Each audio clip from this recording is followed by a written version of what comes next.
Hello everybody, I'm Dr. Duke and welcome to Freedom Project. Today we are very excited to have live in studio one of the great conservative voices of our day, a researcher, a teacher, a scholar, an excellent speaker, Mr. Trevor Loudon.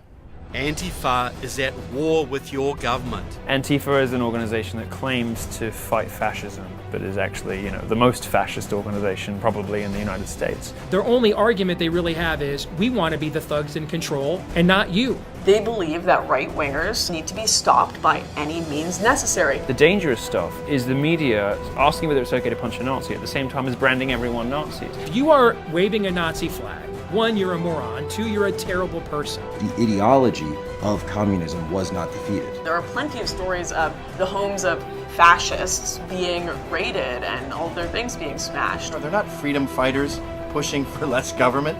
They're brainwashed communists trying to kill people. And at one point, you're gonna snap. So Antifa stands for anti-fascist, and the name comes back from the old days in Italy when the Italian communists were fighting the Italian fascists, so antifascista. And they also popped up in Nazi Germany. The concept came from Trotsky, small bands of militants who could be used to intimidate opposition. And Trotsky used these people before the Bolshevik Revolution to shut down his opponents. So it was in Nazi Germany. It reappeared in the 80s and 90s in Britain and Germany with when the communists and anarchists would set up Antifa units to battle the British National Front or skinhead gangs coming out of formerly communist East Germany. But really, anti-fascism, Antifa, is not about opposing real Nazis. Their definition of fascism is basically the American free enterprise system, the Western free enterprise system. So when they say they're anti-fascist, they're really anti-American. They're anti-American nationalism, free enterprise, the American Constitution, which is why they've gone into overdrive since the election of President Trump, because he's talked about nationalist things. He's talked about America first, and that sparked a new wave of Antifa violence because their real target is the destruction of the real goal is the destruction of the American system of American freedoms. They are totalitarian communists. That's what these people are. And we find they work with communist parties all over the state, all over the country, and in certain cities they work very closely with the local Democratic Party as well. Right, and as a university professor myself, I have been noted over the last 20 years how shockingly easy it has been for the left to associate liberty, individualism, free markets, free speech, the Second Amendment with fascism. Yeah. And talk a little bit to our audience about how from the beginning they weren't anti-fascists, they were fascists that were attacking free market, free nations on the grounds that they were fascists. How do they square that circle? Is it self-evident to them that they're being contradictory? Well, no. This started out with Stalin. In the 30s, Stalin was trying to build the front, the United Front. So he wanted to unite all the left-wing parties, and he had a big argument with Hitler because Hitler had just beaten his communists in Germany. So to unite all of these left-wing parties, he had to make the Nazis right-wing. Where they were completely left-wing. They're national socialists. They believed in government-controlled healthcare. They believed in big government programs, government-controlled banks, all of these left-wing ideas. So he was able to paint any opposition to communism, therefore must be fascist. Therefore, any anti-communist organisation, by definition, is fascist. So anybody who stands up against the left-wing agenda in the United States to the left is a fascist. It doesn't mean, fascist to Antifa is not someone who walks around carrying a Nazi flag and, Sieg Heiling and whatever. It's someone who believes in America, who believes in the American Constitution, who believes in the Second Amendment, who believes in free speech. That brands you as a fascist. So we got to get away from this idea that these are freedom fighters against fascism. They are brainwashed communists who want to bring down the American system. And they're working with all sorts of communist groups in America to do so. they are the black shirts. You know, they are the brown shirts, they're the black shirts, they're the thugs that do what the mainstream left-wing parties don't want to be seen doing. So, given the current outcrop of the Antifa in America, which we see as oftentimes co-opting black movements, Black Lives Matter movements, politically progressive organizations, they've now gotten big in the transgender and bisexual, gay, lesbian movement. Who would you say the current crop of anti-fascists, the ones that we see on the TV every night, who would you say they most owe allegiance to? Is it some kind of a global communism? Are there particular entities in this country specifically who's controlling them? Where would you trace their main allegiances back to? Yeah, look, Antifa in this country is like a franchise. It's like the local radical or anarchist group. Some places they might be Maoists, some places they might be Trotskyists, some places it's a revolutionary communist party, some places it's a Democratic Party controlled unions.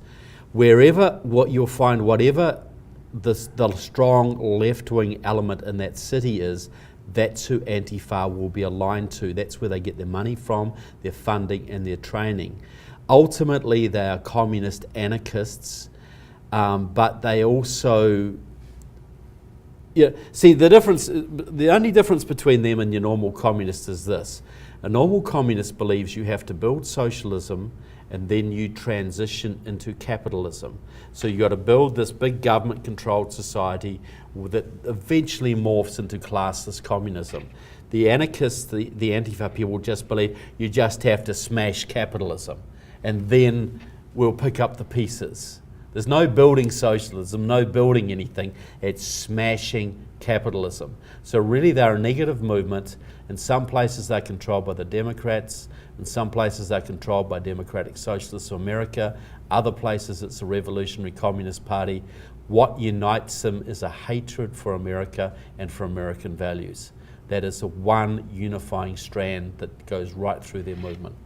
So when the wall came down and we had all this rah-rah, socialism's dead, we knew better, communism's dead. Yeah. We know that many communist organizations just regrouped, found themselves involved in things like the environmentalist movement in this country. Yeah. Is Antifa part of that as well? Are they really good at attaching themselves to movements like the environmentalist movement? Yeah, look, you'll find that the same people that are driving spikes into trees to stop forestry, or the same people that are standing outside vivisection clinics trying to stop that, or it's the same people. It's the same. These are Antifa in many different manifestations. And they will work, as you say, with the Black Lives Matter people. They'll work with the local labour unions or whatever. Black Lives Matter, for instance, is completely controlled by the Freedom Road Socialist Organisation, a Marxist group. But a lot of Antifa people work very closely with them. There's a huge overlap. And all you could say, the one thing that unifies all of these groups and every sector is hatred of America and what it stands for. As David Horowitz famously says, the issue is irrelevant. The issue is not the issue is the revolution. If these people weren't marching against fascists, they'd be marching for the environment or for black lives or against the police or any number of causes that you could find. They're interchangeable.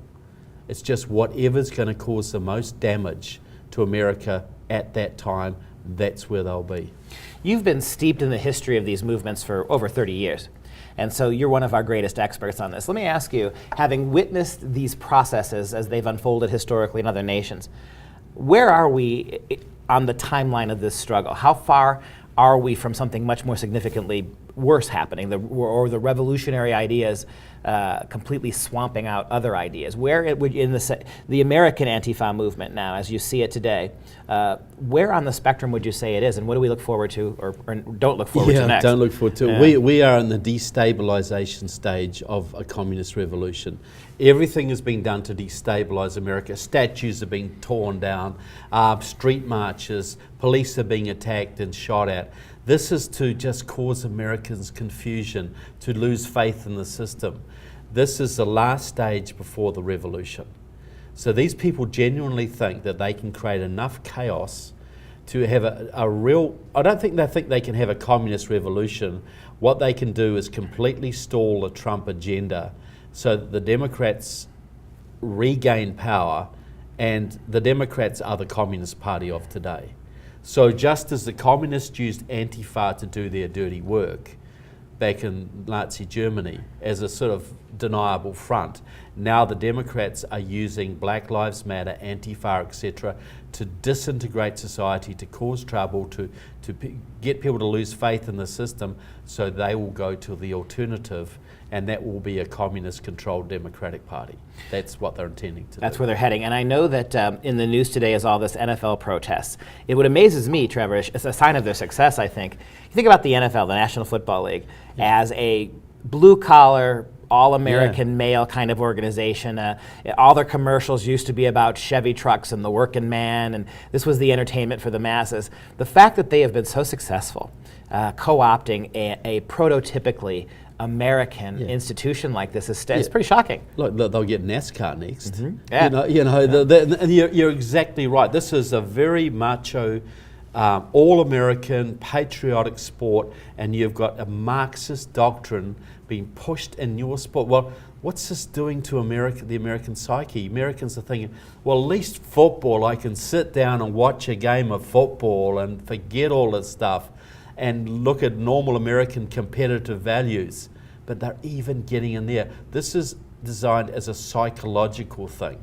Just as they're tearing down monuments in cities, they would blow up Mount Rushmore if they could. They would tear down Mount Rushmore because they want to destroy the symbols of America, the symbols that make America great. And football is as American as you can get. So if you can destroy football for people, you are really hurting the American psyche. You're really demoralizing America. So demoralization, destabilization, revolution, that's how it goes. As we wind down this afternoon, with all of your experience and your research, what can America still do, or patriot-minded Americans still do at this late hour to begin to try to push that tide back? Look, you've got to educate yourself. We've got the movie out there, Antifa, America Under Siege, Antifa. We've also got the movie there, The Enemies Within, which deals with the penetration of your Congress. I think every American needs to get active in politics or their church, to get their church actively involved in making stands on social issues and working to achieve a cohesiveness in your own community, in your own society. Because turmoil is around the corner, and it's a matter, if we're going to survive that turmoil, we've got to stand together. So get active in your church or your local political machine, but push it your way. If your pastor won't do voter registration drives or show good movies in his church, find one that will. Get active in supporting good conservative political candidates where you can, and getting rid of bad ones where you can't.